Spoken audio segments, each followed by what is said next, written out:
Hare Krishna, Hare Krishna, Krishna Hare Hare, Deepak Kumar Pandey.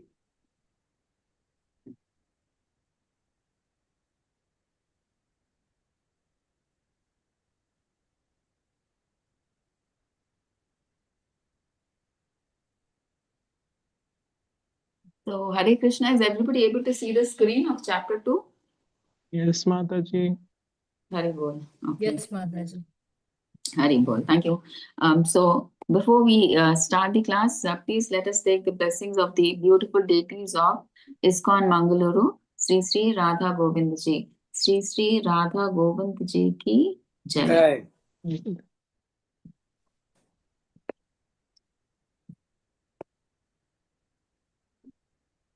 Okay, so today we will be starting with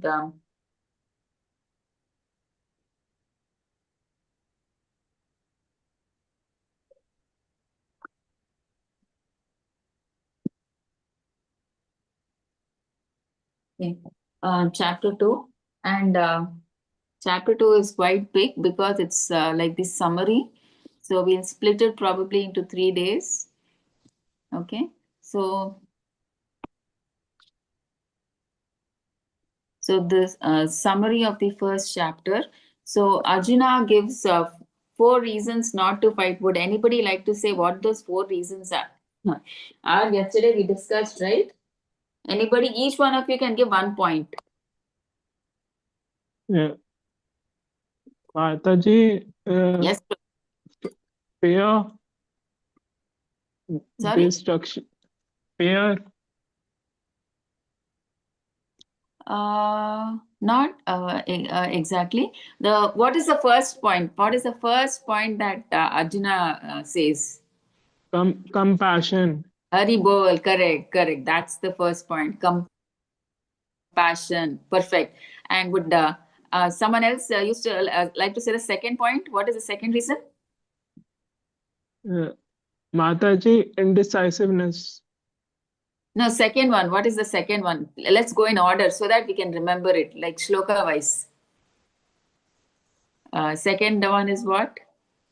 de, uh, uh, uh, uh, family traditions destroyed, Family. No. See, first is compassion. Okay. Next, what is the next thing is no enjoyment. He was saying, right? Arjuna was saying, if I kill everybody and even if I get the kingdom of the 3 worlds, what use is it, right? I will not be able to enjoy the victory if everybody dies in the battle. So, no enjoyment. So, that is the second point. See, enjoyment. So, no enjoyment. And what's the third point that you just now said, you all said?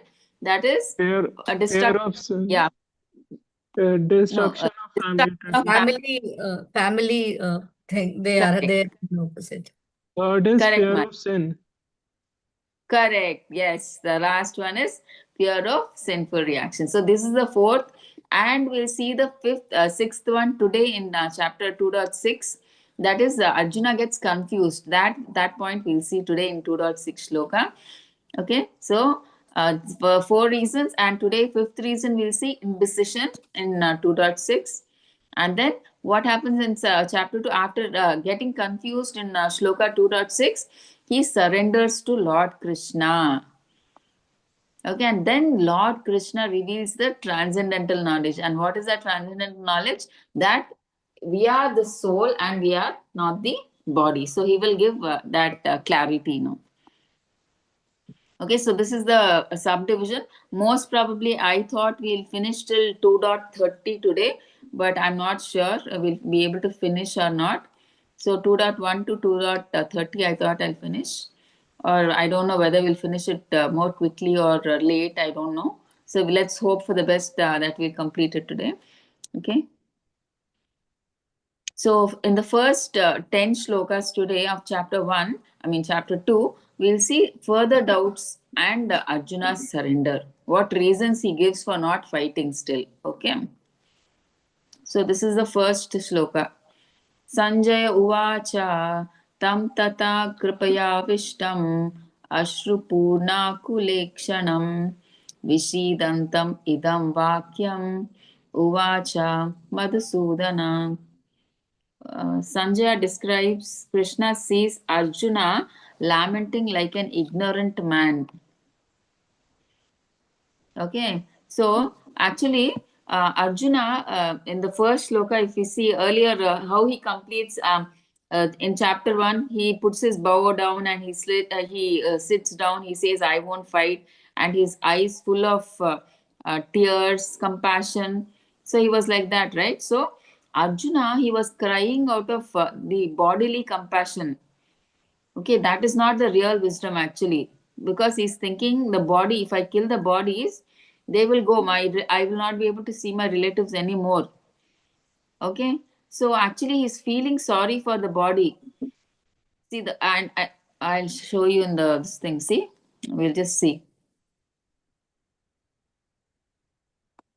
See, actually Arjuna is more worried. He shows material compassion and he's showing lamentation, tears. So he's showing compassion for the body, the material body. But see, so real compassion should be shown to the soul and not to the body, which is temporary. But Arjuna, out of ignorance, he's thinking everything is this body. So he's showing compassion for the body, but a self realization means what?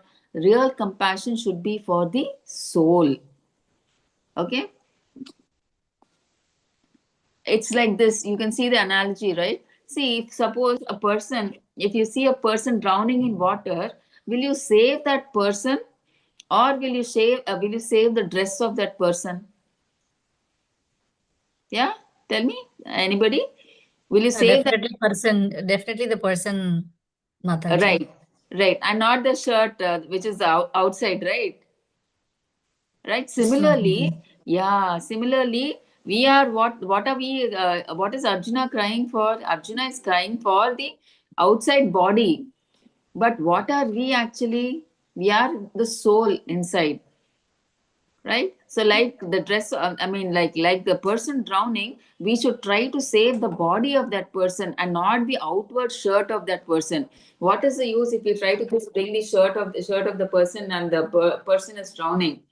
That is of no use, right? So like that, it's not the body that we are bothered about. Body is temporary. It is prone to die.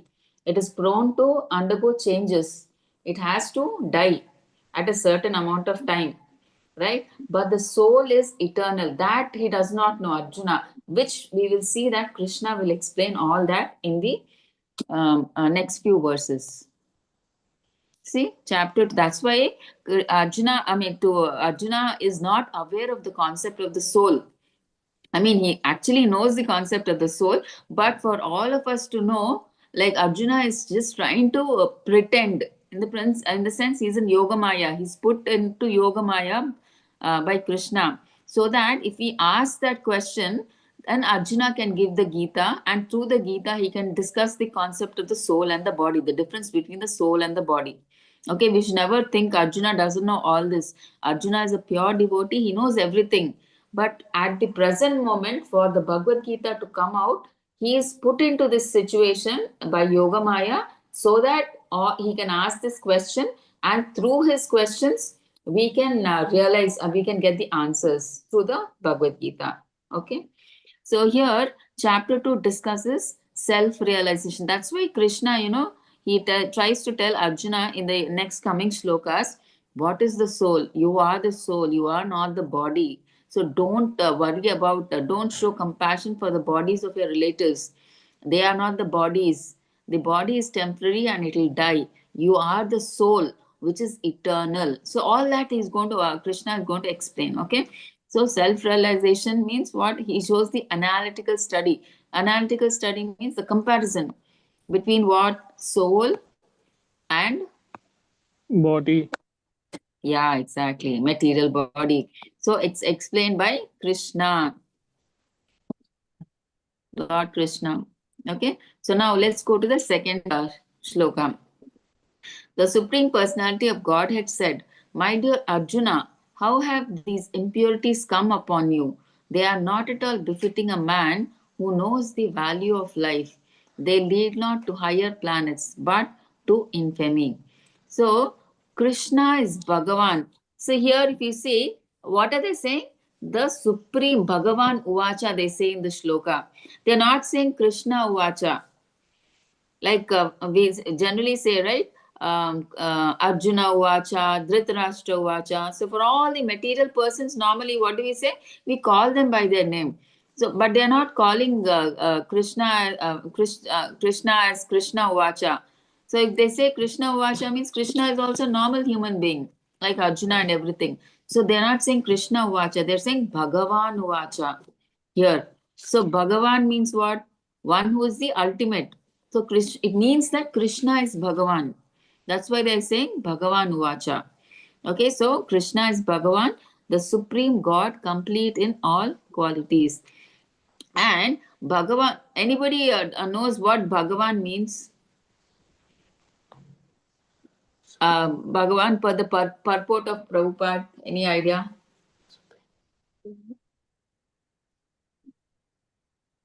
Mataji, Shri Krishna.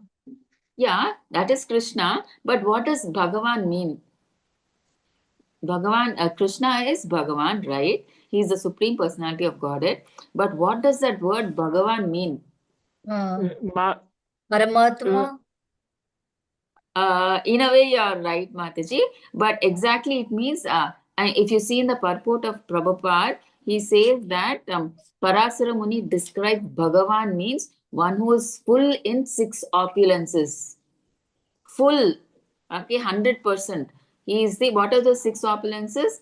I'm not exactly sure whether I'll be able to tell the 6. One is he's full in beauty, renunciation, wealth, strength, Fame. power. Fame. Sorry? Yeah, fame. Fame. Yeah, yeah. And the 6 all renunciation. Yeah, renunciation I covered, Prabhuji. Yeah. So all these he has 100%. See, if you see in this material world, one may be very beautiful, but at the same time he may not be rich. There is something lacking. But Krishna or Bhagavan, he is like full in all these 6 opulences. So if anybody in this material world you are able to locate with all these 6 opulences, in case I'm saying it's not possible because that is only Krishna. Who can be Bhagavan, like then we can call them as Bhagavan. Okay, who has everything. See, one person may be a crorepati here, but there'll be one person who is more rich than him. One person more rich. So, like the ultimate is like Krishna. He is the richest. He is the wealthiest. He is the most beautiful. He is the most knowledgeable. No, most renunciable. Everything full in 100%. That's why that person Krishna is called Bhagavan. Okay, so that is one thing, and Bhagavan, I mean, Krishna and God can be realized in 3 different stages. Anybody? What are the 3 different stages we discussed in L1? Mataji, Brahman, Paramatma, Bhagwan. Hari Bol. Yes, that was so fast. Yeah, right. Yeah. First is impersonal Brahman. So, what is impersonal Brahman? Mataji, Yeah. impersonal Brahman is like you get to know about that there is God.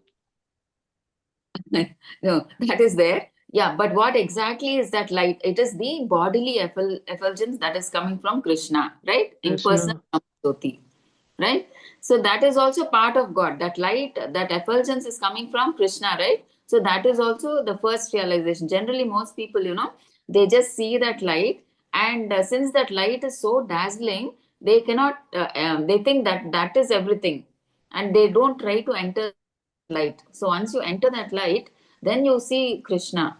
So, but the neophytes, the first stage devotees, they that is the first stage of realization. They stop at impersonal Brahman. That is nothing but light that is coming from the body of Krishna. So that is the first stage. And second stage is Paramatma in the heart. Right? The yogis, they try to meditate on Paramatma in the heart. So that is the second stage of realization of God. And the highest stage is Krishna as Bhagavan. Okay, in his two-handed form as Krishna, that is the highest form of realization. So now Arjuna's crying is coming from the body-based thinking. That is not real compassion.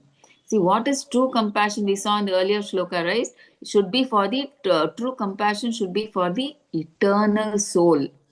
Okay, and not the temporary body. The real compassion should be shown to the soul and not to the body. Okay, so forgetting one's duty out of emotion is ignorance and cowardice, not the path of an Aryan. So here what Krishna is saying, see, you are behaving, he's saying, Arjuna, you are an Aryan. Aryan means what? He knows all the spiritual values. Right, but why are you behaving like a non-Aryan? You're behaving like a person, or like you forgot your duty. You're a Kshatriya, right? Your duty is to fight. Whoever is on the other side, as a Kshatriya, you have to fight. You're not doing your duty. You're behaving like a non-Aryan. So what happened? Why are you behaving like this? And that's the reason Krishna, that's why he had to tell the Bhagavad Gita to remove this misunderstanding from Arjuna. Okay, so to say that you have to show real compassion to the soul and not to the body. Okay, so that's why Krishna, he starts Bhagavad Gita by introducing the concept of soul. Okay, so let's see. Third shloka. O son of Pruta, do not yield to this degrading impotence. It does not become you. Give up such petty weakness of heart and arise, O chastiser of enemy. So here Krishna is telling Arjuna, do not be weak or afraid. So he's saying, right, do not yield to this degrading importance. So he's saying, don't be weak or afraid. See, here Arjuna is a warrior, and what is a warrior's duty is to protect, he should protect dharma, right? He should protect what is right. But if he runs away from his duty, he's just a warrior in name only. Right, he's saying that I will run away, I don't want to fight, and I will go to the forest and live there by begging. But as a Kshatriya, it is his duty to protect the people and establish dharma, which he is not doing. So, what is Arjuna thinking? He is thinking that he is being kind by not killing the others on the enemy, thinking they are relatives. But Krishna is saying that is not real kindness, it is fear.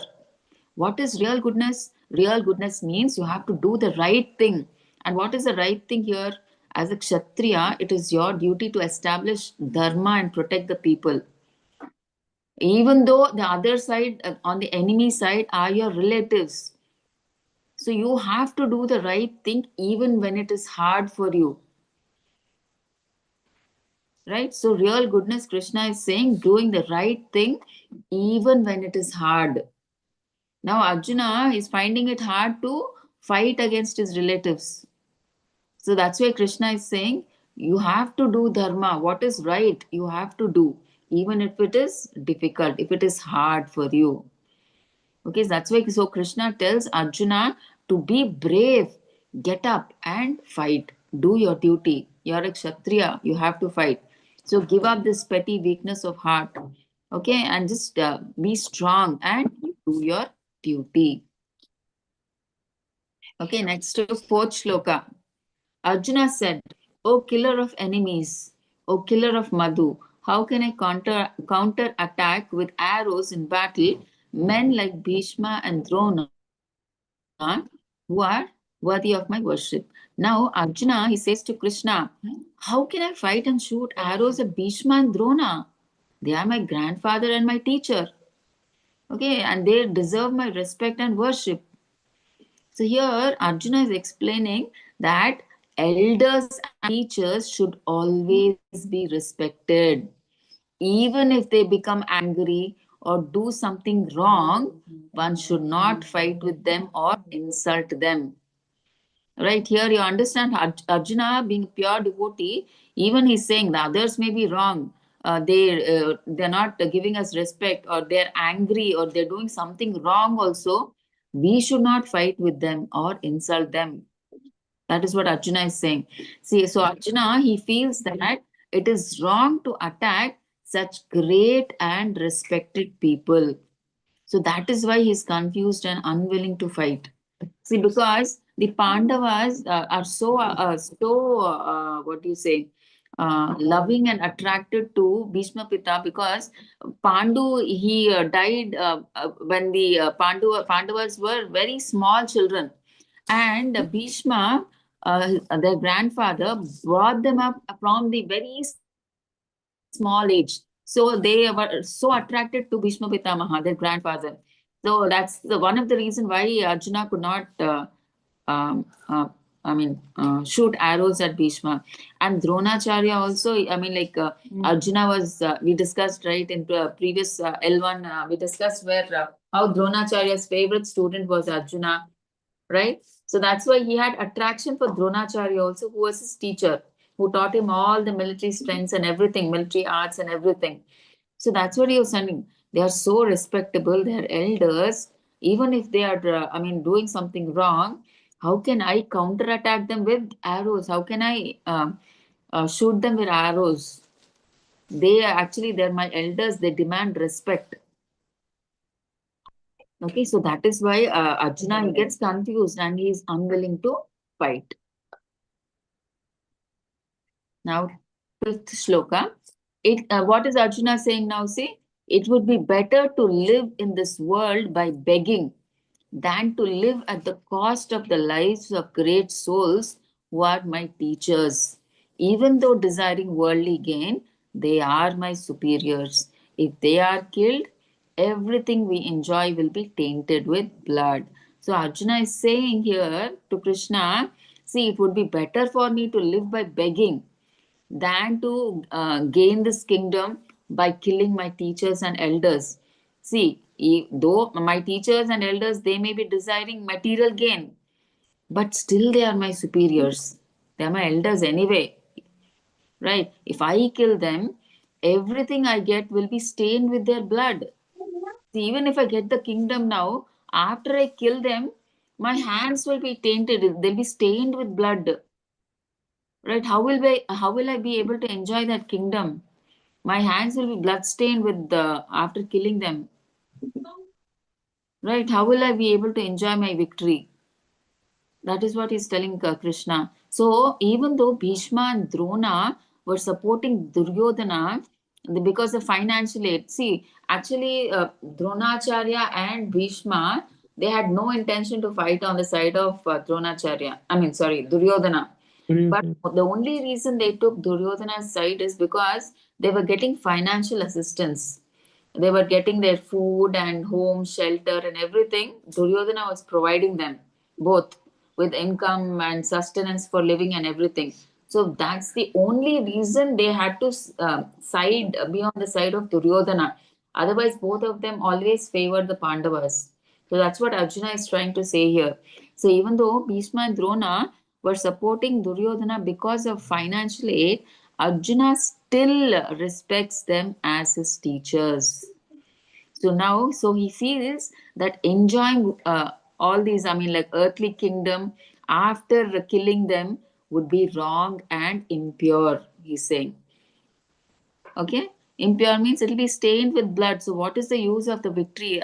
Even if I get the kingdom after killing all my elders, teachers, and my grandfather, what is the use? It's so wrong, right, Krishna? That's what he's trying to say.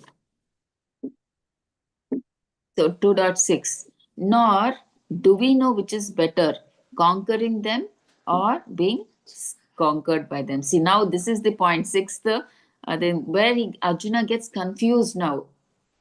Okay, whether I have to fight or not fight. Okay, in the sixth shloka, this is the sixth point. Arjuna refuses to fight. Okay, earlier we saw 4 reasons, and this is the 5th reason. So Arjuna, he was confused about what was right, whether to fight and risk killing them, or to give up fighting and live by begging. Okay, so he didn't know if victory or defeat would come. He was not sure, right? The guarantee is not there. Even after killing them, whether he will be victorious or not is not known, right? Until the end of the battle, we don't know who will be victorious. Okay, so that's what Arjuna is saying. So he didn't know if victory or defeat would come.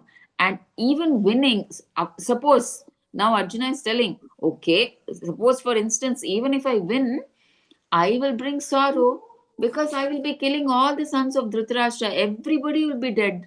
So, what is the use of such a victory? Okay, initially he's saying, I don't know till the end whether I'll win or lose after killing them. But in case I win and get the kingdom, what is this use still? All the sons of Dhritarashtra, Duryodhana, everybody will be dead. So, what is the use of such victory? Nobody will be there. My brothers, my Duryodhana, all his brothers, nobody will be there. Dronacharya, Bhishma, nobody will be there. So, what is the use of such victory? He's saying here. So now he's in a confusion whether I should fight the war and just take the risk of killing them. But I don't know still whether I win or not. Even if I win, also, what is the use of that victory where where everybody is dead? That is what he's saying. Or should I not fight and go into the forest and live by begging? So now he's in a confusion. So now he puts forward that confusion to Krishna. Now let's see in Shloka 7. Now he surrenders to Krishna. See, Arjuna said, now I'm confused about my duty. I am your disciple and a soul surrendered unto you. Please instruct me. See, all this while it was like friendly talk. Now he's confused. So now he wants to take a firm decision. See, friendly talk never comes to a conclusion. So now he wants to come to a conclusion. So that's why he's accepting Krishna as the Guru. He's saying, please, you become my Guru. I am your disciple now. I'm a surrendered soul to you. Now you please instruct me. So Arjuna, he was confused and weak because of his attachment to family. And he was fearful of causing them harm by killing them. So realizing he couldn't solve this problem on his own, what he did, he surrendered to Krishna. He accepted Krishna as his spiritual master and he's asking for clear instructions now. Okay, so this purport now it in the purport Prabhupada tells us a very important point. See, every one of us we face confusions in life when we have to take certain decisions in life. So there are confusions in life. So and only how can these confusions be solved? Only by approaching a bona fide spiritual master. Okay, only when you approach a bona fide spiritual master can one understand the right path and properly use the human life for self-realization. See, if you go with the problem to a material person, he will give a material solution only. So that's why it is advised you have to go to a bona fide spiritual master who can understand you and he can make your human life he can guide you properly in this human life. He can give you that self realization that is required. Okay, so you have to always be under the guidance of a bona fide spiritual path. So whatever confusions that you have, reversals you have, doubts you have, always please approach a bona fide guru. He will give you the clear perfect instruction that is needed. See, like how Arjuna, he was in confusion now, whether to fight or not. So he accepted Krishna as his guru, spiritual master, and he became a disciple. And he's saying, now whatever you say, I will follow. You please instruct me. Okay, so like that. Okay. See, 5 to 7. Now see this. By nature's way, material activities are the sources of perplexities. See, actually, in this material world, whatever we are doing, it is full of difficulties for us, right? Right? Material life is full of difficulties. Now, when we have such confusions or difficulties, what do? We need to surrender to a bona fide spiritual master. And who is the ultimate bona fide spiritual master? That is Krishna. See, he's the original spiritual master. Okay. And self-realization. See, in this human life, what do we have to realize? The main thing why we have got human life is not for sense gratification or to live comfortably. This human life is got to do tapasya. We have to realize who we are, who is God, what is our connection with God. So I don't want to die. Why am I forced to die? I don't want old age. Why do I get old age? I don't like disease. Why do I get old age? So this is given. This is self-realization, right? So to know this, what generally who wants to know about self-realization is, see, what is it? Yeah, who is interested in knowing about self-realization? It is Brahmanas, right? So Brahmanas, they'll be interested in knowing about self-realization. That is why they surrendered to a bona fide spiritual master. But who is not interested in self-realization?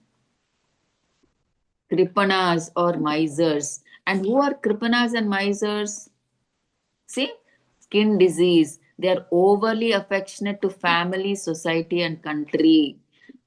Right? So that is why they cannot take up self-realization. They are not interested. They're only interested in family, attachment, wealth, money, property, all these things are attached. So that's why they call Kripanas or misers. They are not interested in self-realization. But those who are interested, they are Brahmanas. They surrender to a bona fide spiritual master who can give you what is the essence of life. He can teach you about self-realization. Okay. Okay, 2.11 to 2.30 is now Krishna. He starts explaining about the concept of soul now. Okay, he's telling Arjuna, fight. There is no death for the soul. Okay.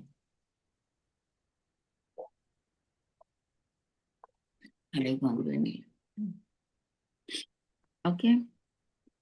So 2.11, the Supreme Personality of Godhead said, while speaking learned words, you are mourning for grief, what is not worthy of grief.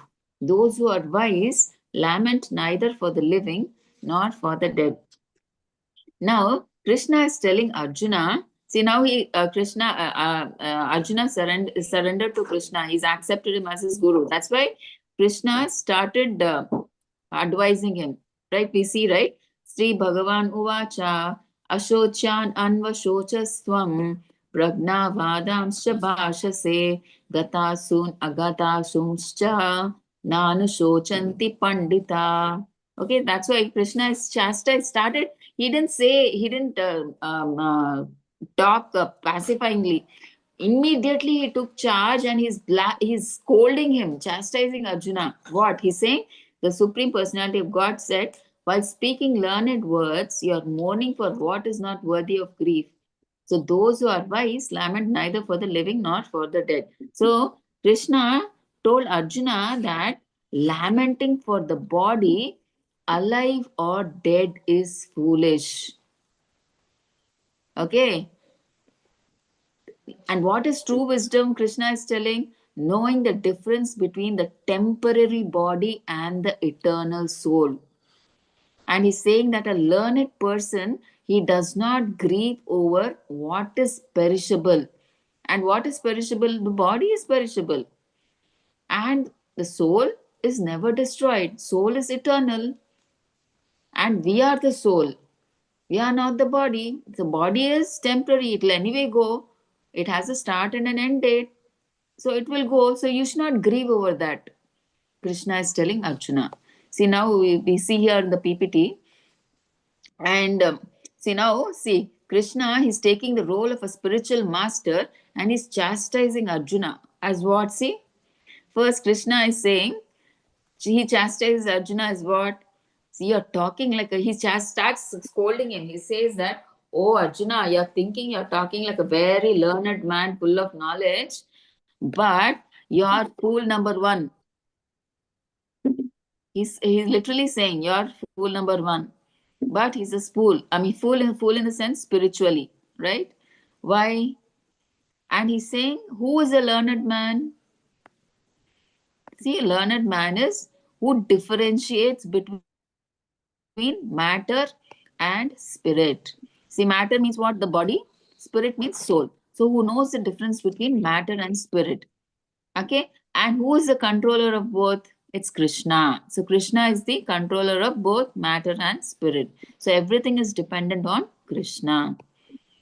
Okay, so what does a learned man know? He knows the difference between body, that is temporary, and soul is eternal. And he does not lament for body, whether it's dead or alive. Okay, because body, whether dead or alive, it's because of the soul that it is. See, if the soul is not there, it is dead.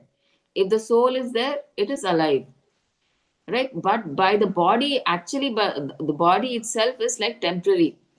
See, anything in this material nature is temporary. It is prone to changes and it is temporary. Right? And body is born and it is destined to vanquish. Therefore, body is not as important as the soul.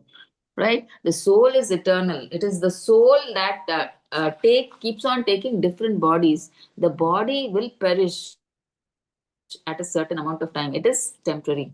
Okay, so the learned man, Krishna is saying, he knows all this.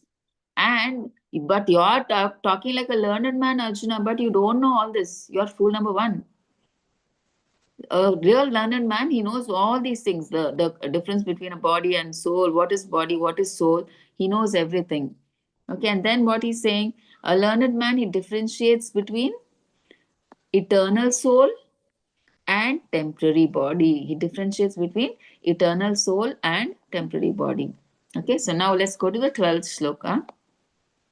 Never was there a time when I did not exist, nor you, nor all these kings, nor in the future shall any of us cease to be. So now what Krishna has started further telling about the soul.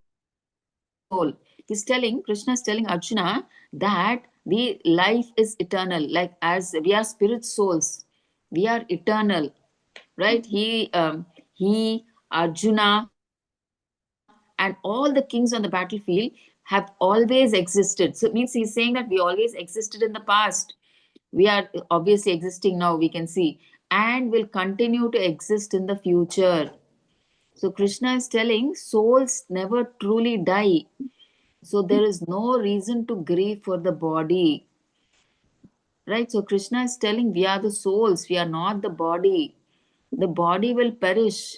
It is temporary. So there is no reason you are crying that the body of your relatives will go. I mean, they will be killed. No, it is the body that will perish, but they are not the body. They are the souls. And soul can never be killed. It is eternal. Okay, so Arjuna, Krishna is telling, don't grieve. There is nothing to grieve over the body. Okay. Now, 13. So this is also very important shloka. Dehino asmin yata dehe kaumaram yavvanam jara tata dehantara praptir dhiras tatra namuhyati. Okay, gnana, the knowledge of the soul is giving. See, now you can see the same soul you see in the PPT passes on from the body of a baby to a boyhood, to youthhood, to adult, to old, and then finally it dwindles one day. See, as the embodied soul, they're showing it as a small yellow dot, if all of you can see in the PPT, and the body we can see in black, right? So the same soul, it gets transformed into different bodies. See, as the embodied soul continuously passes in this body from boyhood to youth to old age, the soul similarly passes into another body at death. A sober person is not bewildered by such a change. See, one thing we have to be clear here.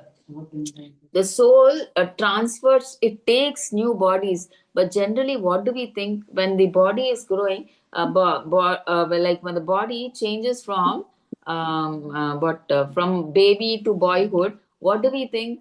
The baby is growing, we think, but it is not the growth. It is the whole body itself is changed. The soul takes a new body, and again from boyhood to youth, there is a total change of body, and from youth to old age, that's another transformation of body.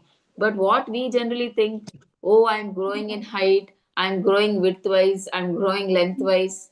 So we think we are growing, but that is not growing. It is a total change of body. We get a new set of body, which we don't even realize. But here they're talking about death. Death means it's a total transfer, which we even don't know. The soul takes a total new body. Okay, it's Ma actually we are staying in this. Yeah, Prabhuji.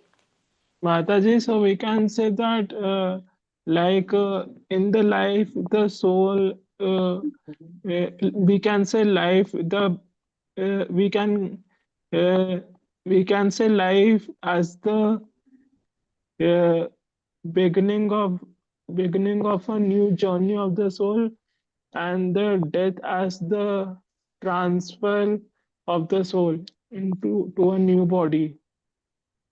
No, I didn't get you, Prabhuji. Like generally, because of the soul only, a body is given.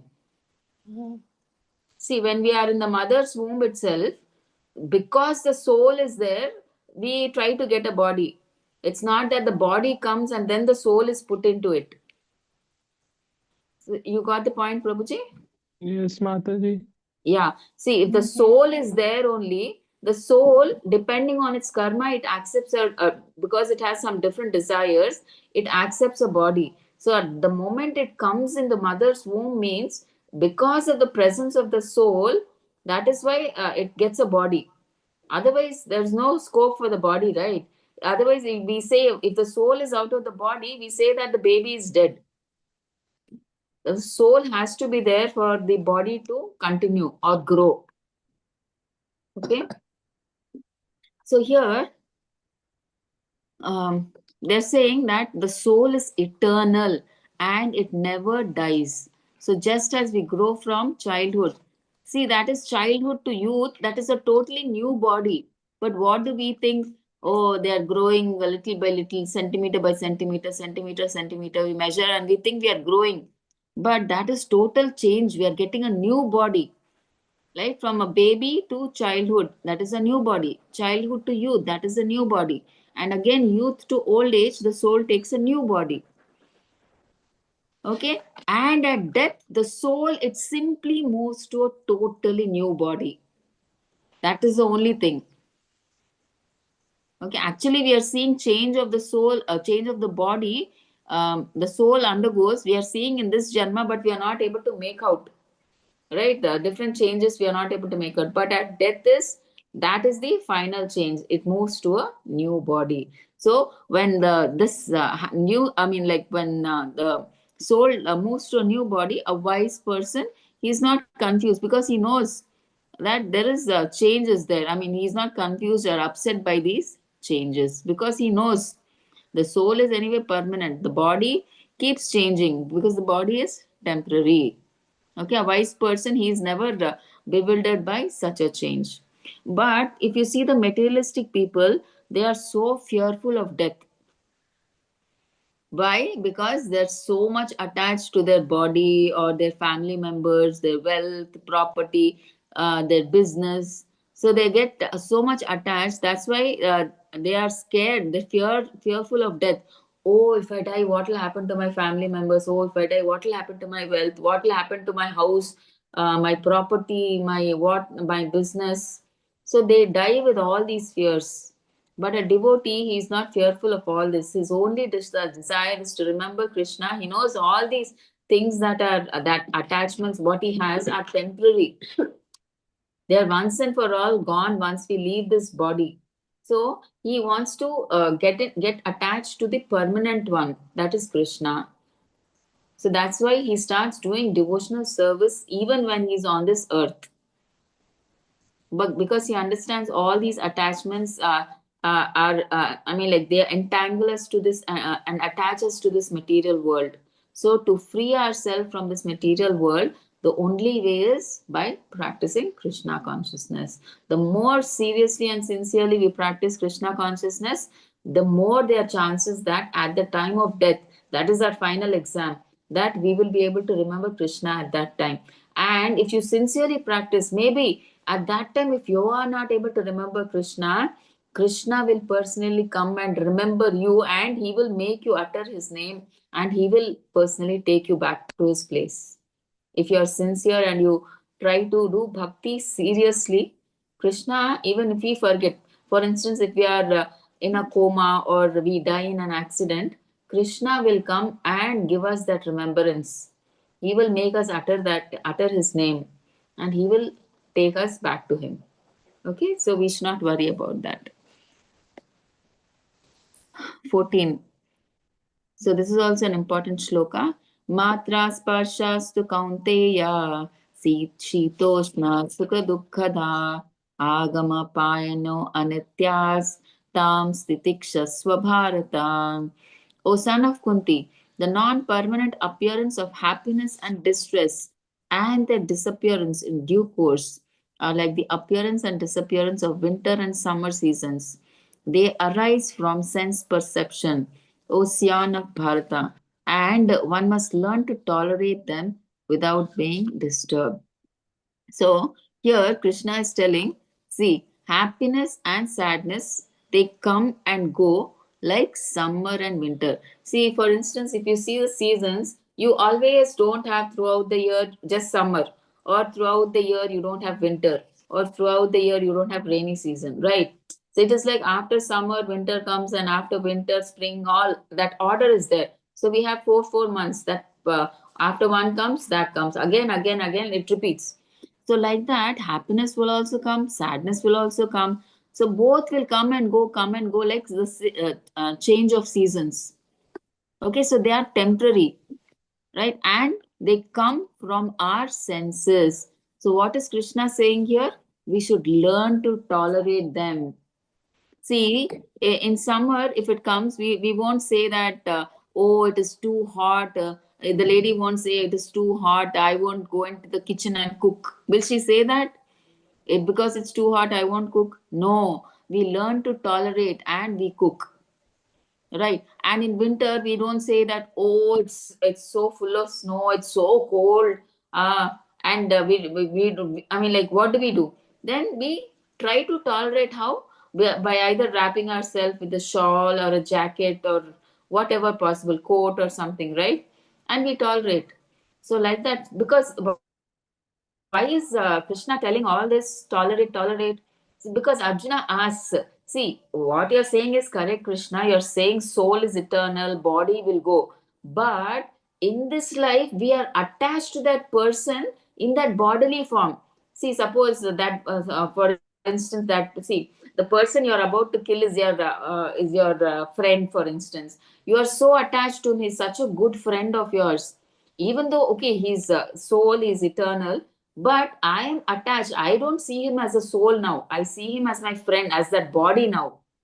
So now if I lose my friend, I will obviously, because of that attachment, I will feel bad that I've lost my friend. Even though what you're saying is good, his soul and soul is eternal, it is not the body. But Krishna is saying, yeah, what you say is right. Because of that attachment, you will have that attachment definitely as a friend. But you must learn to tolerate. See, if you lose your near and dear ones, because of that body, you've seen him in that body, right? All these years you were attached to that body rather than the soul, right? Because the soul we can't see, though it is permanent and the body is temporary, but we are seeing the soul through that body and we get attached to that body. And that near and dear one suddenly leaves and we feel so bad. Even after they leave so many days, months, we are still remembering them, right? So Arjuna is telling, then how do we forget them? Because we are so attached to the body. That's why Krishna is telling, like, it's like, I mean, like, you have to learn to tolerate. I definitely know you are attached to that body. You have memories of your closed one in that body, but you should learn to tolerate.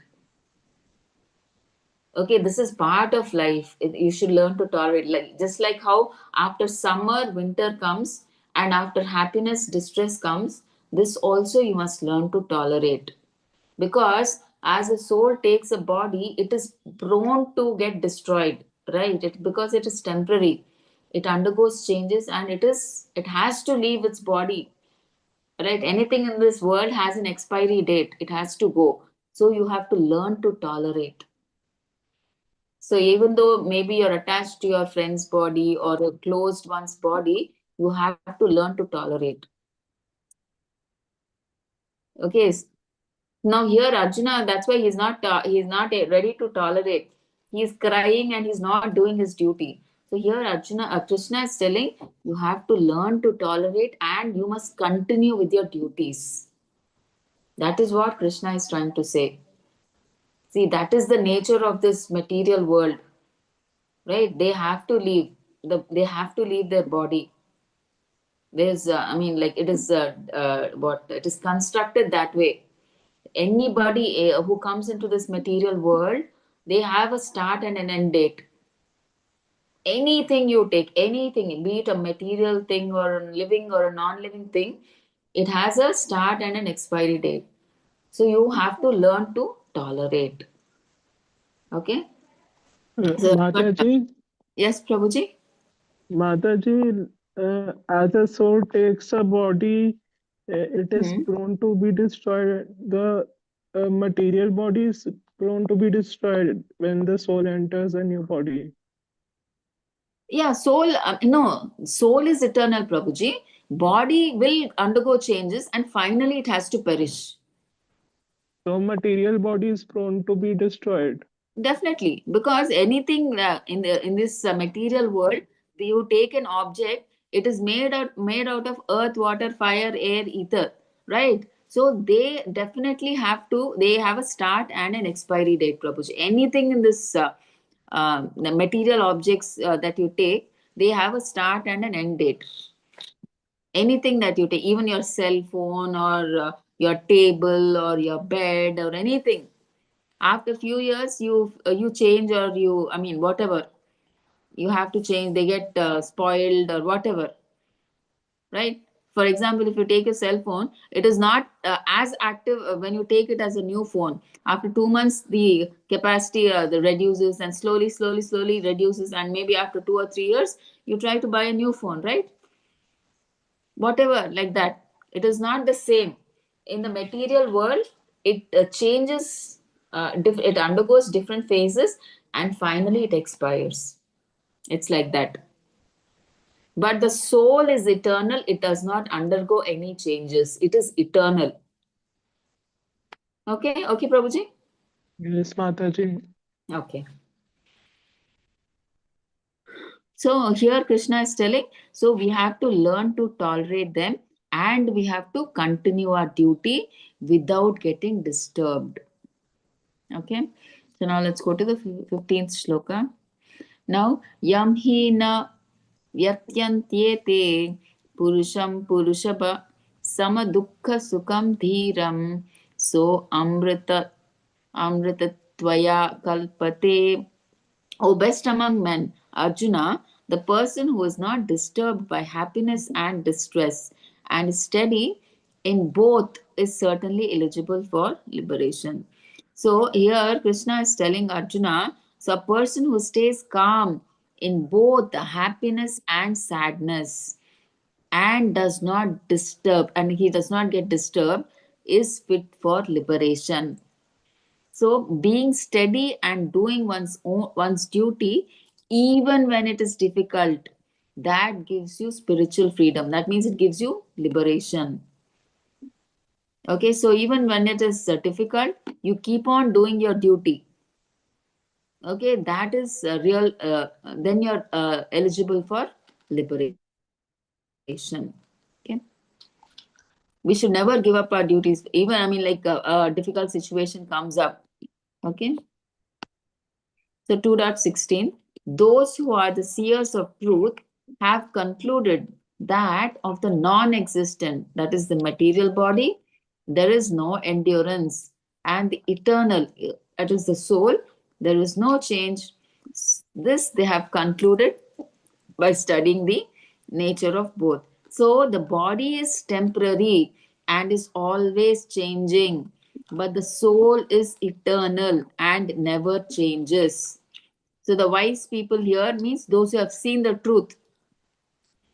Okay, they understand this truth and they do not get confused by bodily changes. They're not surprised by all these changes. the seers of the truth or the wise people, they understand this truth and they do not get confused by the bodily changes. Okay. I mean, this 17th, I think it's given in Kannada or whatnot language, I don't know. I'll try to read the shloka first. Avinashi tu tad viddhi yena sarvam idam tatam vinasham avyayasyasya na kaschit kartum arhati. I think I have to open the one second. Mataji, the last is not arhati, it's arasi. Oh, I is it? think there's vinasham amavyasya na kaschit kartum arhasi. Oh, is it? Okay, I'll just open Prabhuji, 1 second. Yeah, let me open and just see.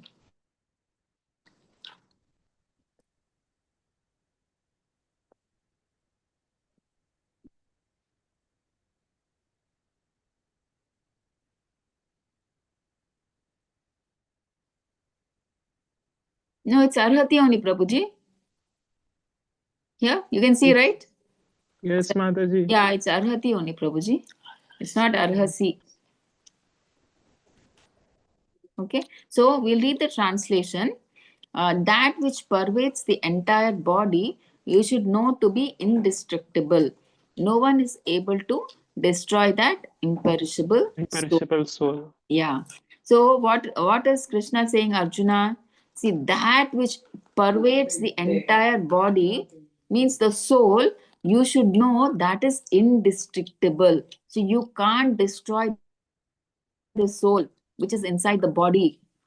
Okay, so no one is able to destroy that imperishable soul. Nobody can destroy it. That is what Krishna is saying. Okay. So now let's go back to the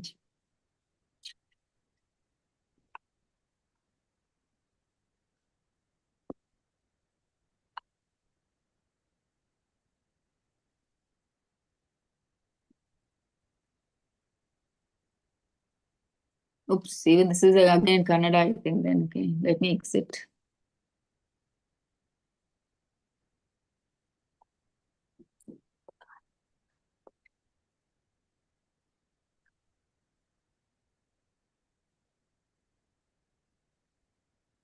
Okay, so let me just quit and let me go to the next shloka here.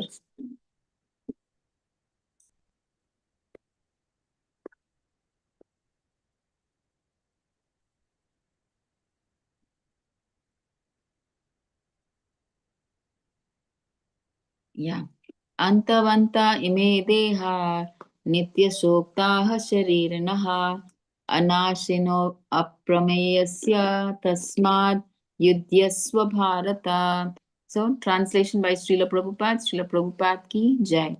The material body of the indestructible, immeasurable and eternal living entity is sure to come to an end. Therefore, fight, O descendant of Bharata. So, what is Krishna trying to tell Arjuna? The body is temporary and it will surely perish, but the soul is eternal and it cannot be destroyed. That's why he's saying, Arjuna, that's why he's telling, don't grieve for the body and perform your duty. You do your duty, which is fighting. As a Kshatriya, your duty is to fight. So you fight. You don't worry, the body will perish. You are not the body. You are the soul, and the soul is eternal. So that's why you don't have to grieve for the body. No, that's why you do your duty. You fight. He's advising Arjuna. Okay. So let's see. 18, I think 19th also is in 19th is given, fine.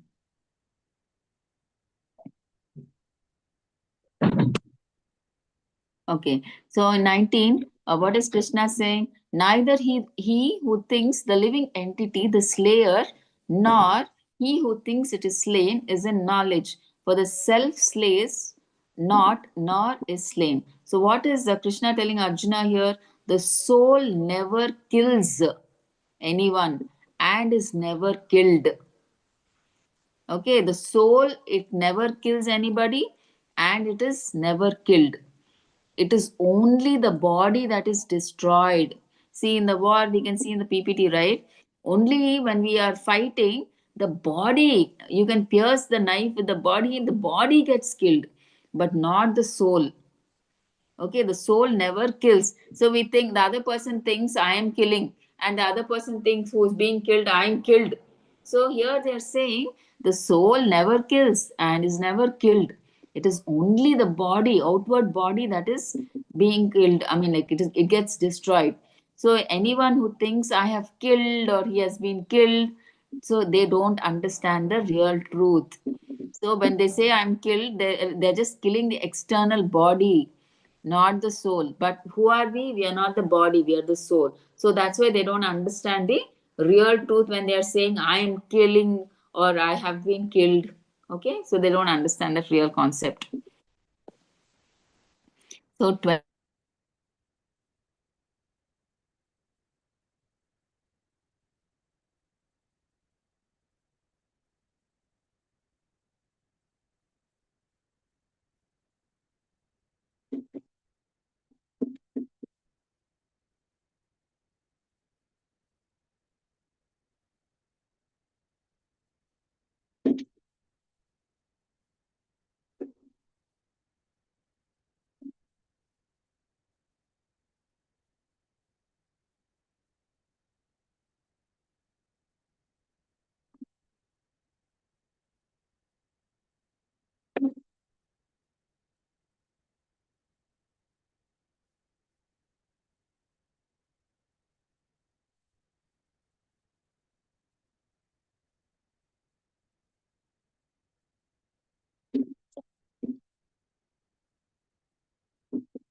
Hare Krishna, I'm so sorry. My internet got disconnected.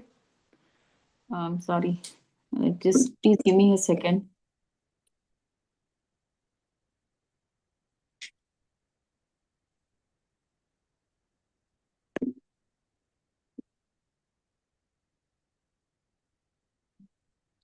I'm so sorry. I'm always troubling you with something or the other.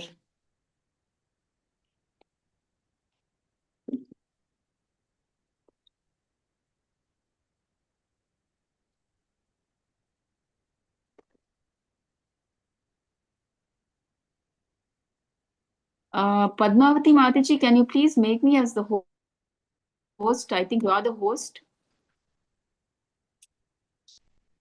I'll check Mataji. Usually I don't become, but I will check Mataji definitely. Yeah, you are the host, Mataji. Can you please make me the host? Okay, okay, Mataji. Yeah, please. Yeah, Done, thank you. Mataji. Yeah, thank you, Mataji. Thank you. Okay, so I'll just try to share the screen.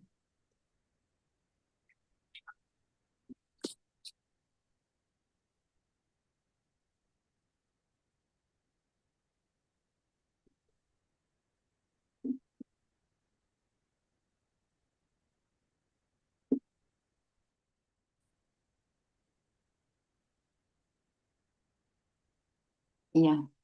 So we read the shloka, right? And Mataji, you had to read the shloka.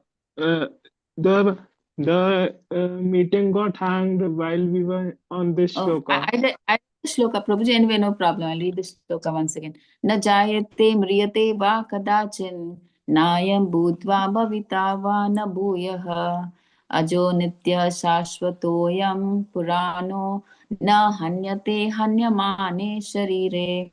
So I think we have to see the translation. So here, 20, no, 1 second.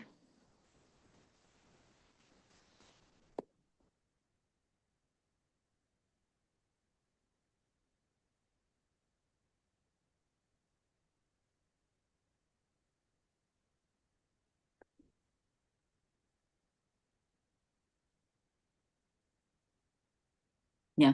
So translation by Srila Prabhupada and Srila Prabhupada ki jai. For the soul, there is neither birth nor death at any time. He has not come into being, does not come into being, and will not come into being. He is unborn, eternal, ever existing, and primeval. He is not slain when the body is slain. Okay. 20, right?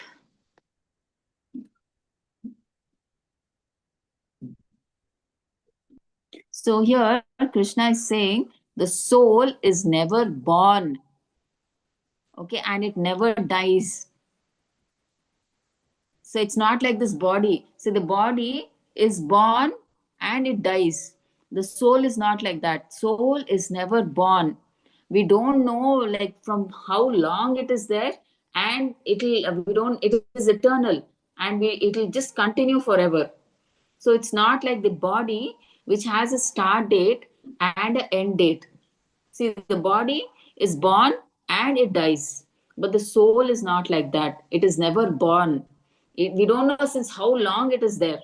It's been there from such a long time, so we don't know, right? And we don't know because it's eternal, it just continues forever. The soul is there forever. Okay, the soul so is never born and it never dies. It is eternal, unchanging, and always existing. Okay, that is the soul, and that is what we are. So when the body is destroyed, the soul is not destroyed.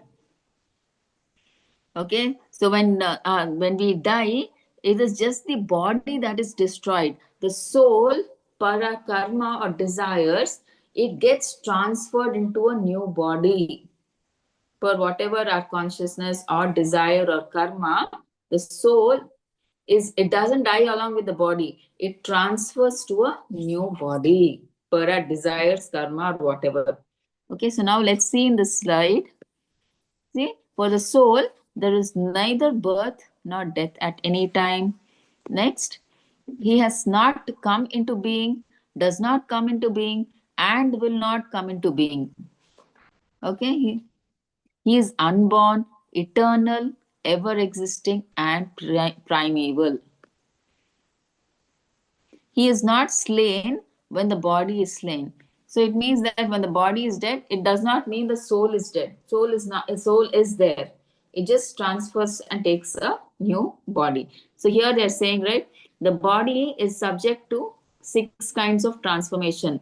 Actually, the body, it undergoes 6 transformations. Just give me a second. I'll just...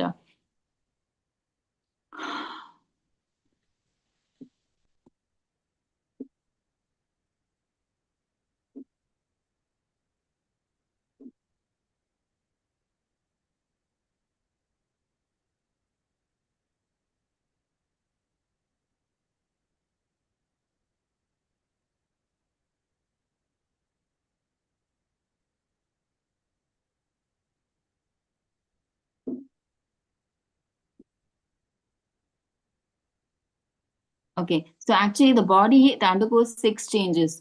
So first is like the birth, right? And then the body stays for a certain period, and the body increases, it grows. Okay, and then the body, it produces and it gives byproducts.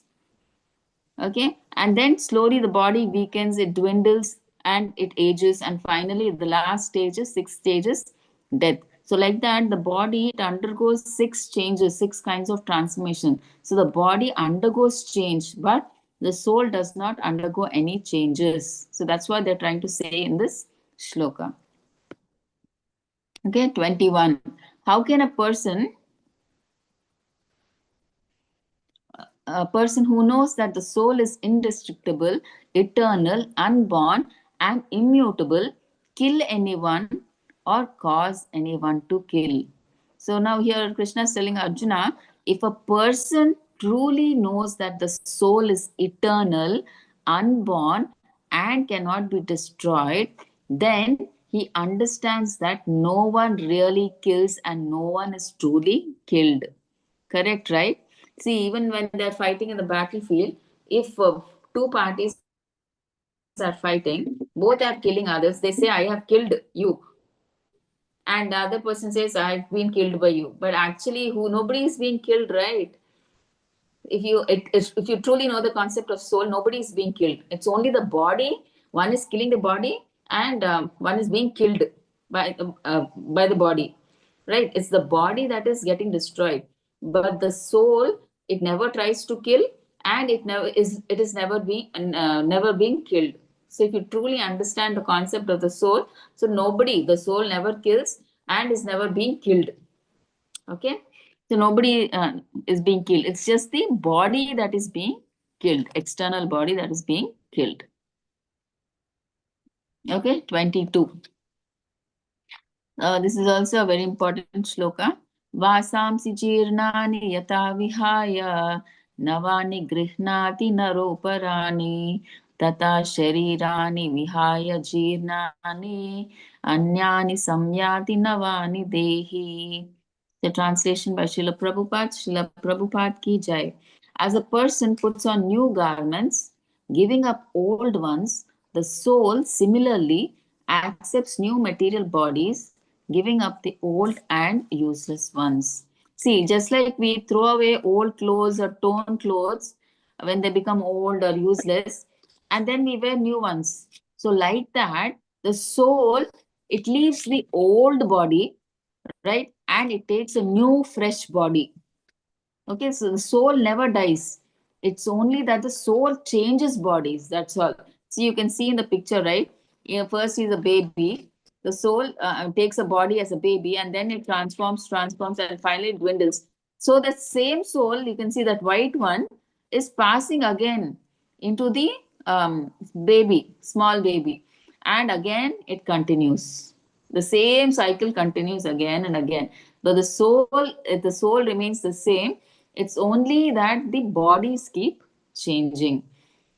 Okay, so just like how once the clothes that we wear become old and torn, we remove them, we discard them, and then we buy new clothes, we put new clothes, right? So like that, the soul, when the body becomes old, it becomes useless, right? It's of no use.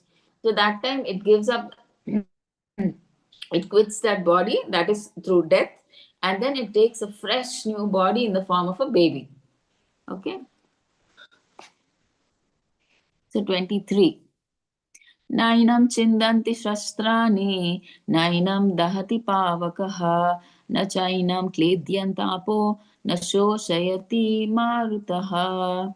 So here they're saying the soul can be never cut into pieces by any weapon, nor moistened by water, nor burnt by fire, nor withered by the wind. So these are the characteristics of the soul. So the soul, you cannot cut it into pieces by any weapon, by any knife or by any weapon. You can't cut it, and you can't moisten it with water. You can't burn it by fire, and it cannot be dried by the wind also. Okay, so these are the characteristics of the wind. I mean, of the soul.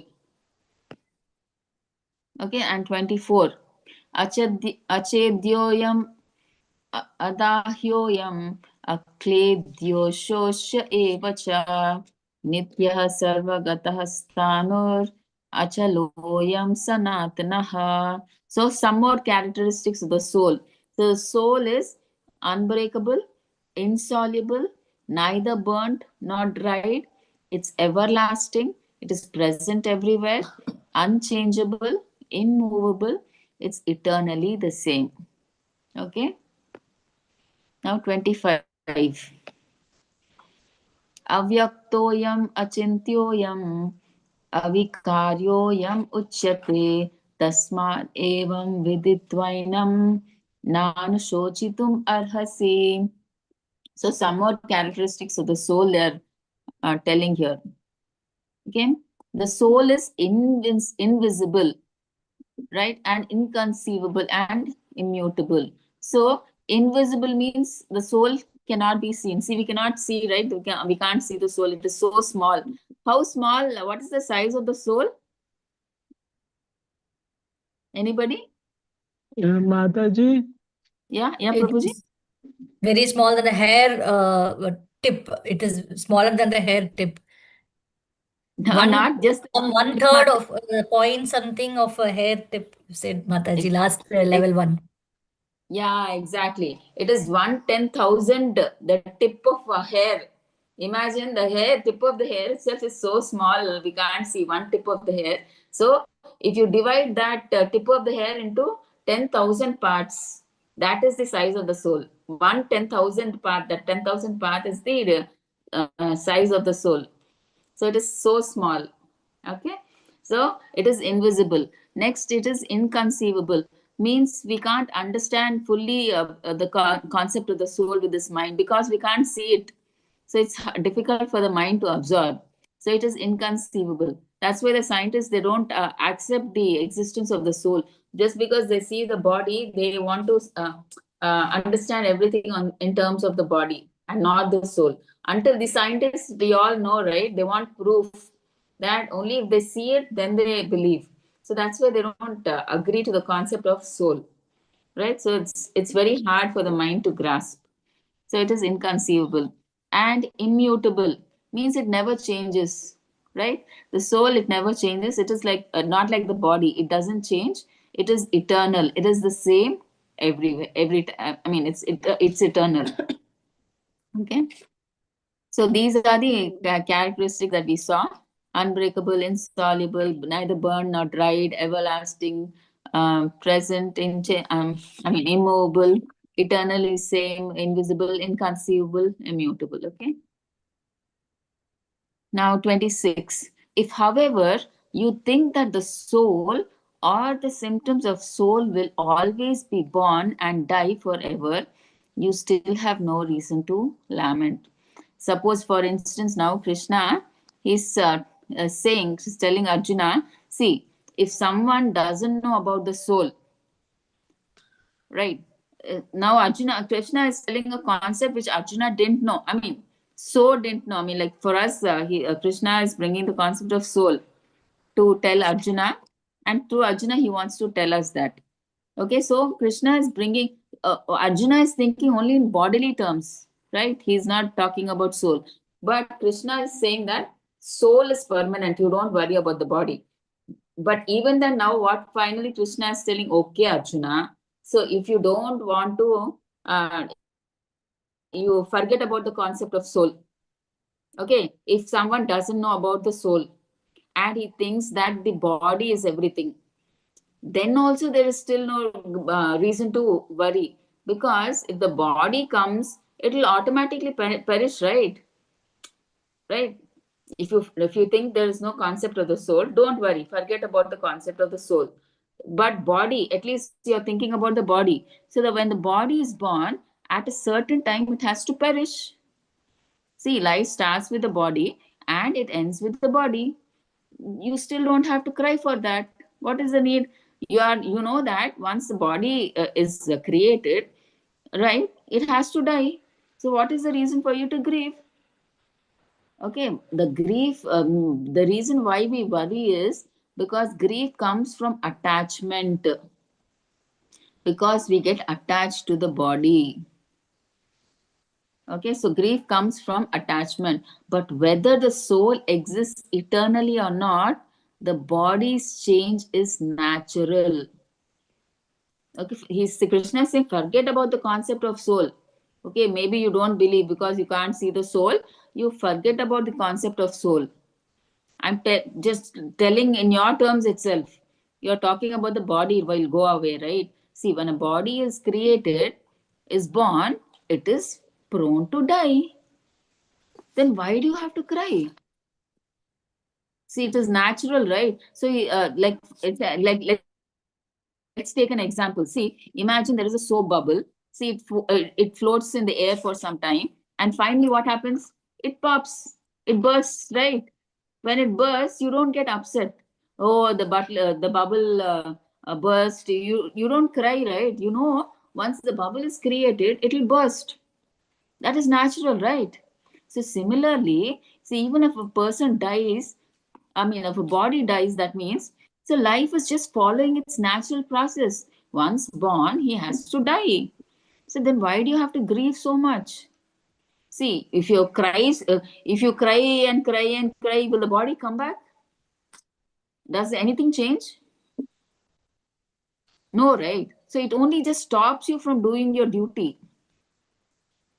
So that's why Krishna is saying, whether the soul is eternal or you think that you forget the concept of the soul, you are thinking it is the body, right? So the body, if it is created, it is prone to die at a certain time. It is decided.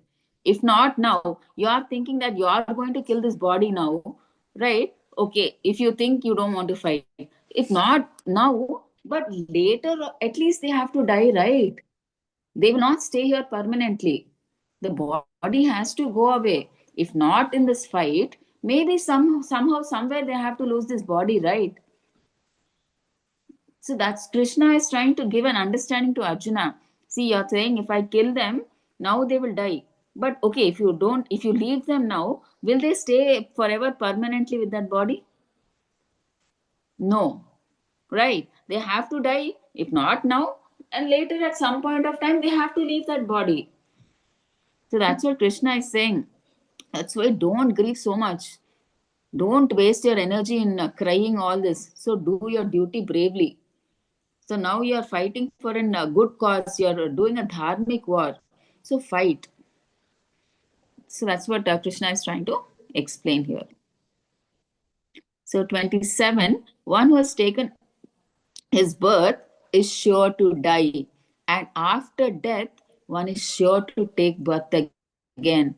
Therefore, in the discharge of your duty, you should not lament. So now Krishna is saying here, one who is born is certain to die. And one who has died will again be reborn. So death and birth are inevitable. So they are the natures of, it's a law of nature. You die, you are born. Right? Again, you're born, you die, you buy. It's that cycle of birth continues. So since the cycle cannot be avoided, grieving over it is pointless. Once we know the fact that we'll be born and there'll be death, why do you have to grieve? Why do you have to cry? When you know that, see, when you're born, the moment you're born, you're getting close to death. You never know when you're going to die, right? So you are mentally prepared that you will die at a certain point of time. And if you die, obviously you'll be born again. Right? So that you are mentally prepared. So, so that's why Arjuna, Krishna is telling Arjuna, like the battlefield is unavoidable. His relatives must fight. So if he is refusing to fight, it does not prevent their death. Krishna is telling them. You are thinking that if Krishna is telling Arjuna, if you are thinking that if I fight, I will kill my relatives, they will die. But you are thinking, if you Krishna is telling, if you don't fight, will they stay forever? No, right? You can't prevent their death, right? But you are going against your duty as a Kshatriya. So that's why Krishna is reminding him. So you should do your duty and understand that, and you should give up this grief, because a body which is born is prone to perish, and then it will be born again, it will die. So in that consequence, you should not grieve. You should try to do your duty. Okay. So, like, what is Krishna telling? Death is natural. So you have to do your duty. So don't worry, don't grieve. He's saying. He's telling Arjuna. Mataji, Yes, Prabhuji. Yeah. We learn from this shloka that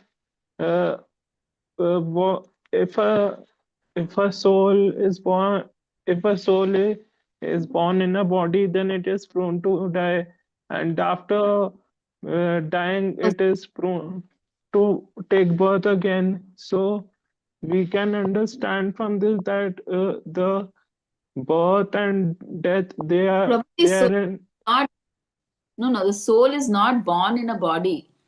The soul takes a body. Soul is not born. Because there is a soul, it takes a body. Right? See, the soul is eternal.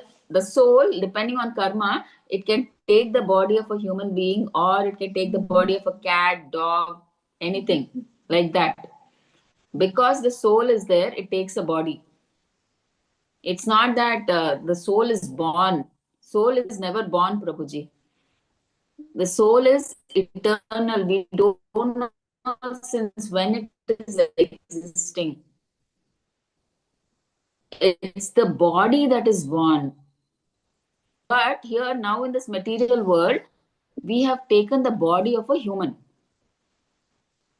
Right? And when we leave this body, depending on our consciousness, our soul may take the body of a maybe whatever demigod or a Brahma or a dog, cat, depending on what our consciousness is. But the soul is the same thing. It is eternal. It never changes. It is the same. But depending on our consciousness, karma, it takes a different body. That's the difference, Prabhuji. Is it clear, Prabhuji, or you have any doubt? Mataji, so our consciousness determine the soul's new body. Definitely, Prabhuji. See, it is said that at the time of, that's why, whatever you do throughout your whole life, at the time of death, sorry, 1 second. This charging is getting over. Yes, Mataji. Yeah, 1 second.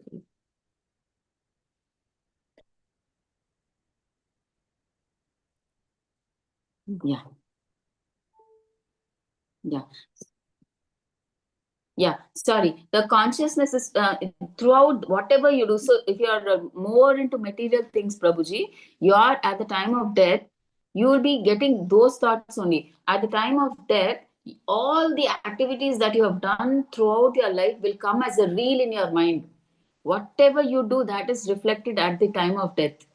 So that's why, we practice Krishna consciousness right from a young age, so that if we practice Krishna conscious things throughout our life, there'll be a chance that at the time of death, we'll remember Krishna. So whatever activity, if you're doing only material activities throughout your life, that is what you'll remember at the time of death. Right? If, for instance, throughout your material life, you are more focused on your family members, you're attached to your family members, your business, your property, your wealth. At the time of death, you will die with that consciousness. Oh, what will happen to my wife, or what will happen to my sons, what will happen to my business? You'll be thinking about that only, and you'll be dying. And in your next janma, you'll be born as some whatever related, be a dog in that house, or be a lizard in that house, or a cockroach in that house, or however, because you were thinking about them, because you were so attached to them, your wealth, your property, your family members. So you'll be born as that in that house.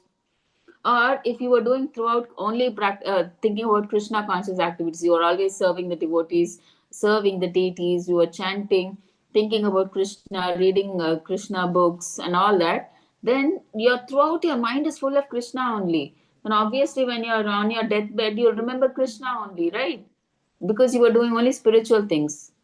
So that's why they say whatever, and whatever you do throughout your life at the time of death, it just comes like a reel. Like how, see, a 3 hours movie, if you fast forward or rewind, you can just see it in 3 minutes, right? So at the time of death, just within those few minutes, it will go like a reel. You will catch what is most attracting to you, and that decides your consciousness of your next birth. It's like that. Okay, Prabhuji, any other doubt?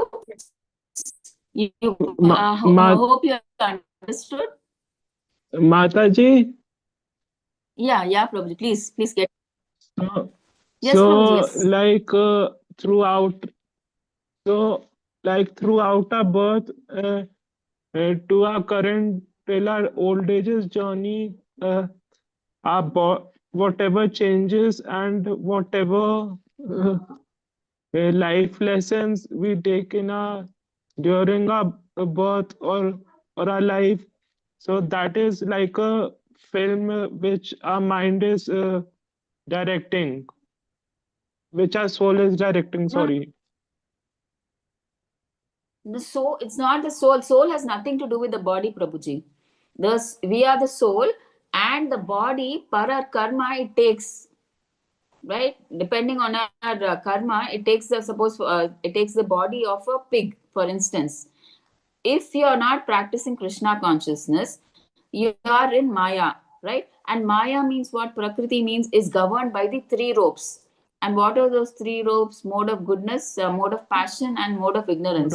So in Maya, we have no control over the body. The body is under the control of Prakriti, under those 3 ropes. And if you don't want the body to be under their control, you have to practice Krishna consciousness. If you practice Krishna consciousness, means you are giving food to the soul. Then you, the body listens to you, right? The soul uses the body to practice Krishna consciousness. But if you are not practicing Krishna consciousness, the body automatically is a puppet in the hands of Prakriti. It automatically governs. Like for instance, if you're a pig, you are forced to eat stool. The soul can't do anything. The soul can't say the body of a pig saying that no, don't eat, no, it can't say that. Okay, the body is totally independent and the soul is independent.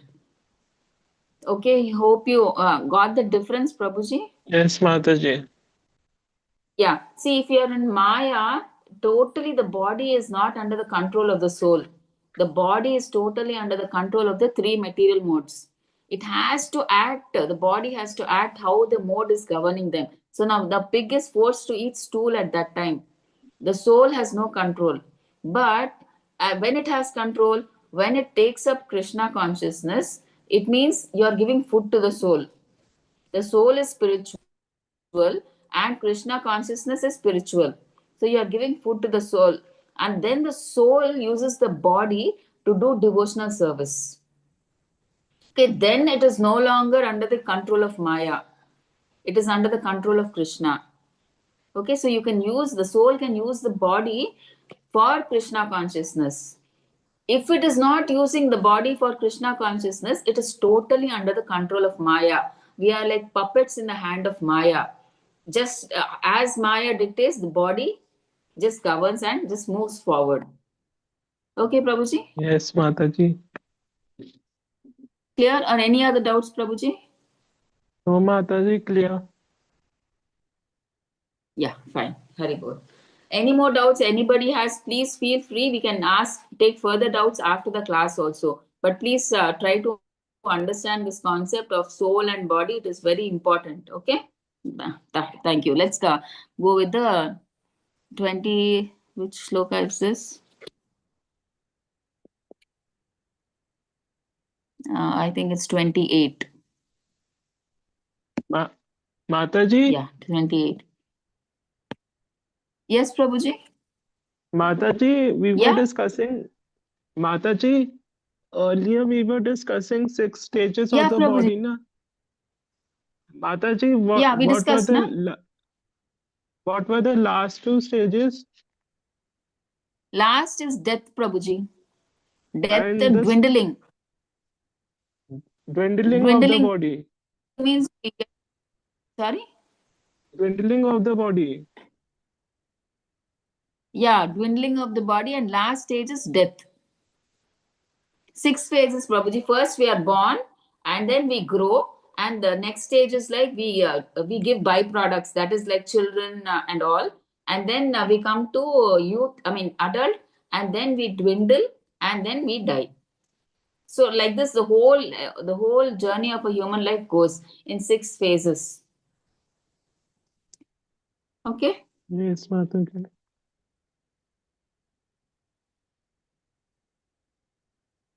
So all created beings, yeah. So we are in shloka 28. All created beings are unmanifest in their beginning, manifest in their interim state, and unmanifest again when annihilated. So what need is there for lamentation? So here that we are telling about manifested and unmanifested state. See, initially we have to understand this whole creation was unmanifested. Okay, unmanifested means it is not, it did not come into existence. And then by the will of Krishna, through Mahavishnu, it became manifest. The creation became manifest. In the sense, we could see the creation. So means we were born, right? Manifest means we are born. Again, unmanifest, obviously, because this is a temporary world, right? This material world is temporary. So it becomes again unmanifest. So this keeps repeating every time. When pralaya comes, it becomes unmanifest. Then again it manifests. So everything, the whole thing is comes again. I mean live. And then we start doing our activities. And again pralaya comes. Again we become unmanifest. Right? So this keeps on repeating. So Krishna is telling, when we know this, what is the need for lamentation? We know that when a body is created, it will die for sure. So, and once it dies, it will again be born. So why do you have to lament? You naturally know it, right? A body which is born will die for sure. You won't stay here for permanently with that body, right? You know it. Then why do you want to cry, or why do you want to grieve over it? What is the need for lamentation? Is what Krishna is trying to say. See, anything that you take in this material world, it will surely perish.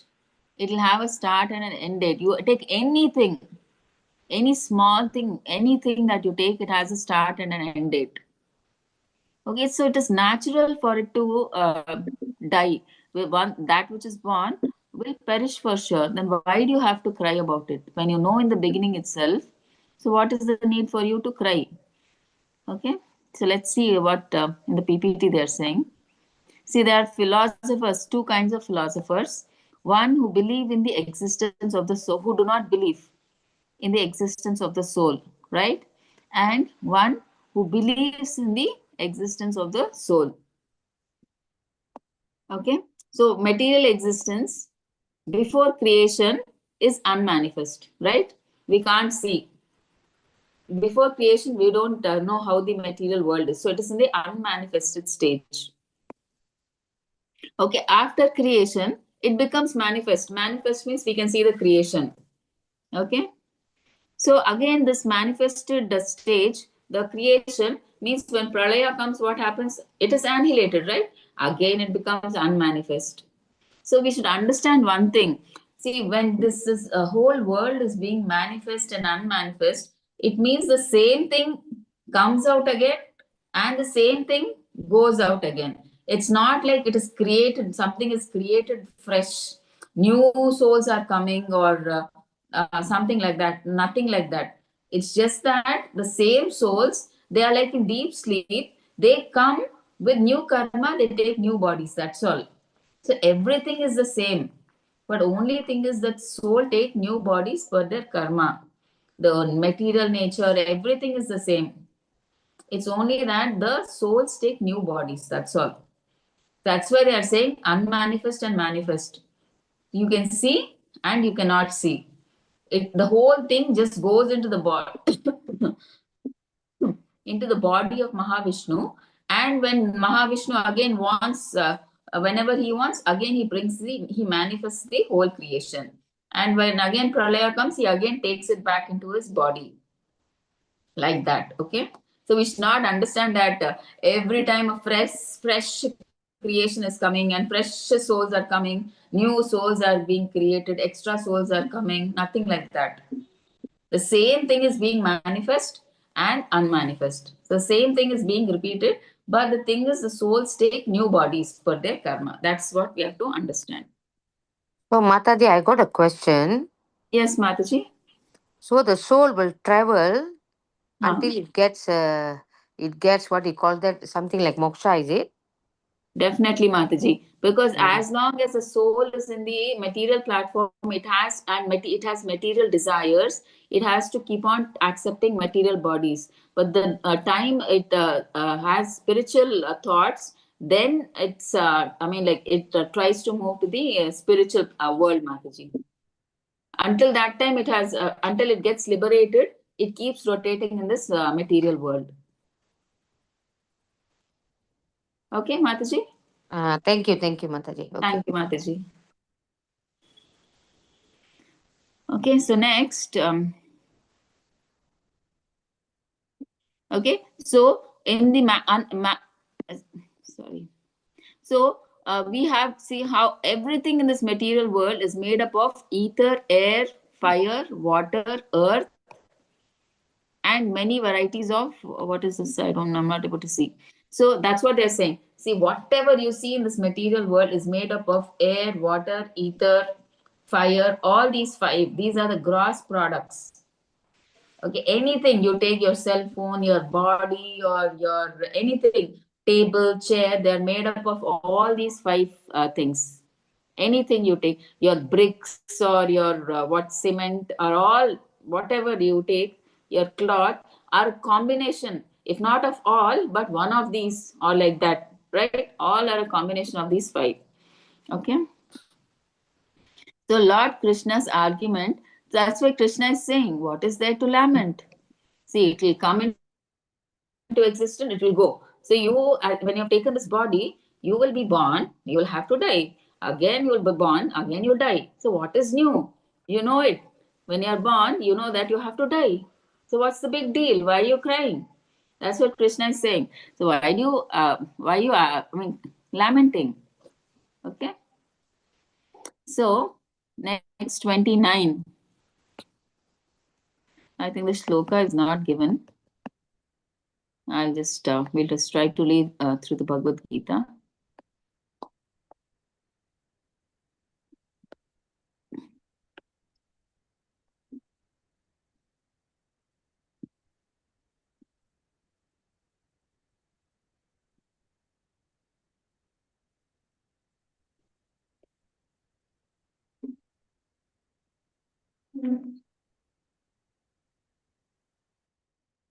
Yeah, 29. Ascharyavat pashyati kaschid enam. Ascharyavat vadati tathaiva chanyaha. Ascharyavat chainam anyah shrunoti. Shrutva pyenam veda na chaiva kaschid. Translation by Srila Prabhupada. Srila Prabhupada ki jai. Some look on the soul as amazing. Okay, some they look on the soul as amazing. Some, what do they do? Describe him as amazing. And some hear of him as amazing. While others, even after hearing about him, cannot understand him at all. So here, some people, they see the soul as amazing, and some talk about it as amazing, and some hear about it as amazing, and some, even after hearing about it, they cannot understand it at all.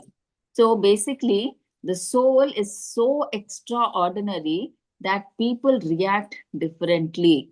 Some are amazed, and some talk about it. Some just can't grasp the concept of soul.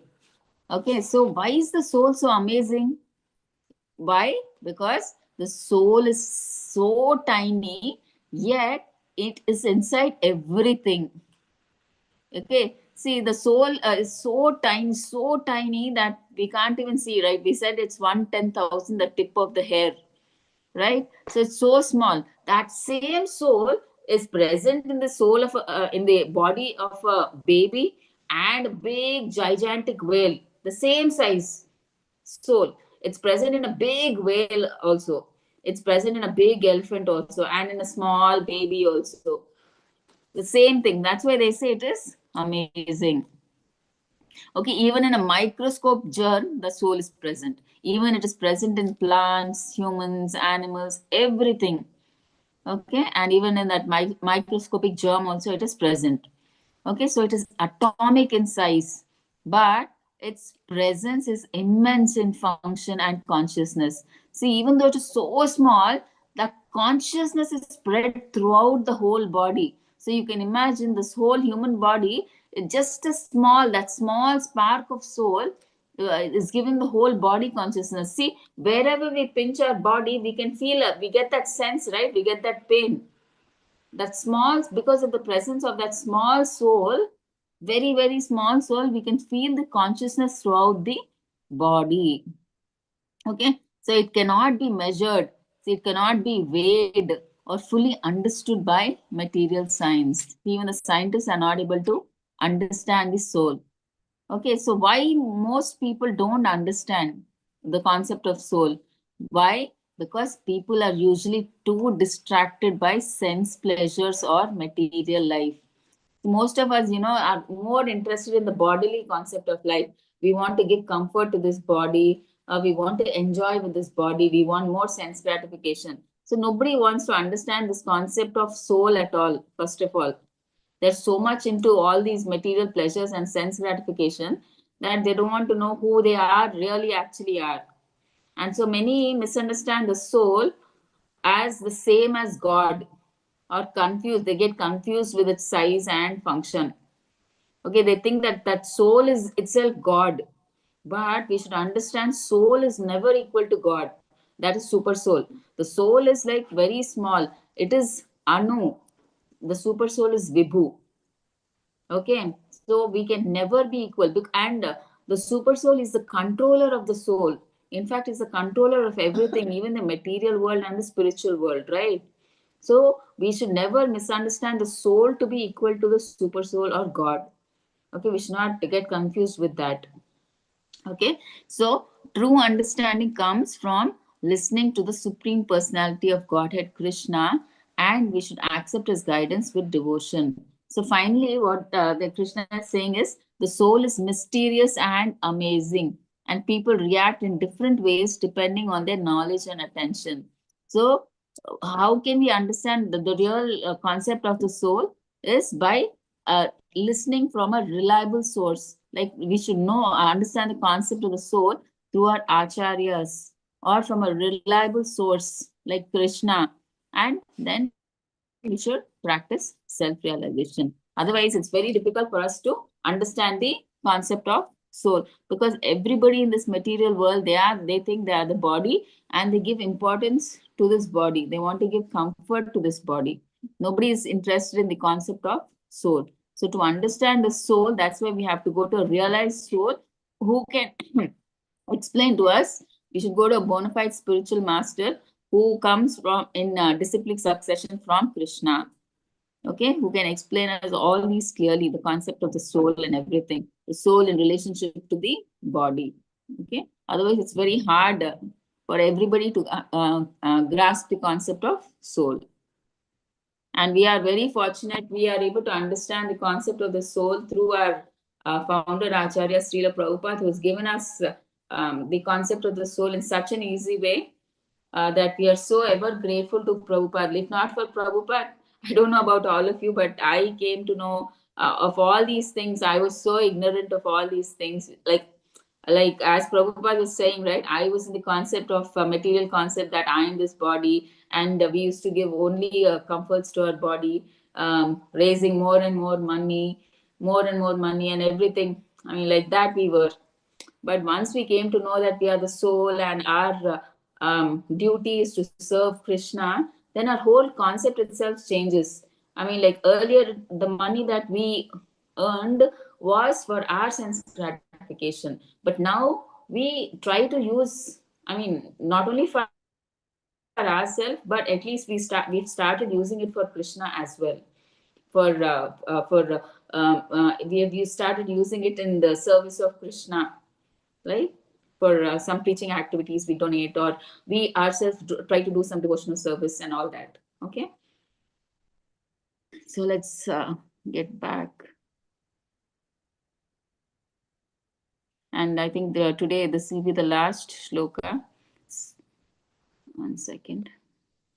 Mataji, Yes, Prabhuji. Mataji, we describe super soul as Vipu. Yes, Prabhuji. Vibhu means he's very great. He's very big.